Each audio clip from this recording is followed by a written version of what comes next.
Kasus stunting atau masalah kurang gizi kronis yang disebabkan kurangnya asupan gizi masih menjadi perhatian pemerintah Kota Banjarmasin.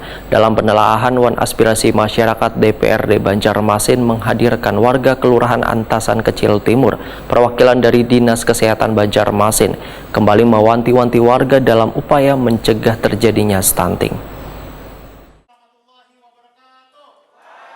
Kasus stunting atau masalah kurang gizi kronis yang disebabkan kurangnya asupan gizi masih menjadi perhatian pemerintah Kota Banjarmasin.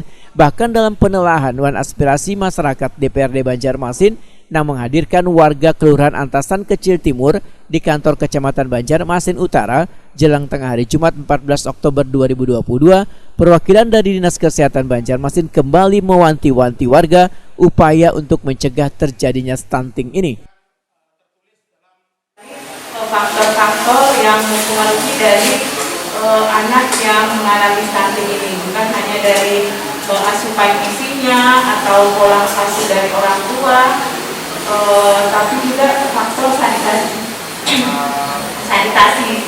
Jadi kami dari Dinas Kesehatan berharap semoga kerjasama lintas SPPD yang punya lebih ditingkatkan lagi supaya generasinya harus baik juga, karena penyebab stunting itu kan pada misalnya saat lahirnya yang kurang gizi, tapi ibunya juga sebelum hamil harus mempersiapkan benar-benar kehamilannya seperti itu. Dan masalah anggaran, insya Allah ini PR kami, semoga di tahun 2023 kami bisa lebih memperbanyak lagi anggaran untuk menyediakan PMT di posyandu. Oke, demikian dari saya. Terima kasih.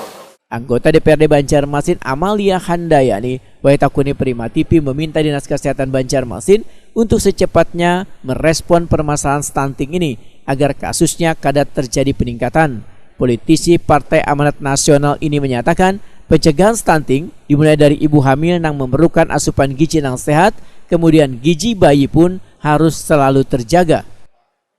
Untuk anak kurang gizi. Nah, itu kami terkejut dengan data dari Lurah tadi bahwa sekitar 400 itu data itu kecolongan atau data itu belum valid. Nah, jadi kami berharap dari Dinas Kesehatan agar cepat merespon untuk masalah stunting tadi. Jadi upaya yang dilakukan Pian Pak Bu mengenai stunting yang 400 dan dinyatakan di utara ini apa Bu?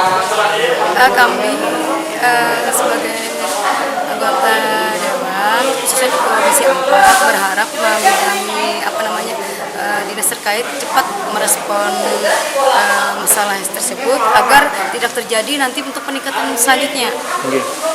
Jadi kalau menurut Pian data itu sudah valid atau kada Bu? Nah, untuk sementara kita belum tadi ditanyakan ke Pak Lurah pun belum ada bahasa itu belum pastilah data tersebut. Nah, cuman untuk walaupun data itu tidak pasti, tapi kami berharap setiap kelurahan itu harus ada respon untuk masalah stunting tersebut. Amalia Handayani meminta warga yang mengetahui ada tetangganya yang stunting untuk melaporkannya pada ketua RT maupun kelurahan agar cepat mendapatkan respon wan ditindaklanjuti. Partisipasi warga ini, ujar Amalia Handayani, sangatlah diharapkan karena akan menghindarkan terjadi orang yang terkena stunting hingga dapat mengurangi jumlah stunting di Kota Seribu Sungai ini.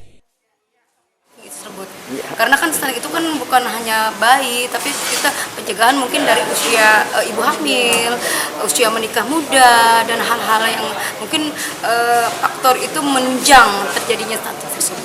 Harapan kepada masyarakat itu agar ini tidak terjadi, stunting tidak terjadi. Kami berharap kepada masyarakat khususnya yang untuk perekonomian menengah ke bawah itu segera melapor. Jangan sampai itu terjadi parah. Nah, kami berharap mungkin bagi yang tidak mampu bisa melapor ke RT setempat atau ke kelurahan tersebut agar lonjakan untuk stunting tersebut tidak sampai separah itu.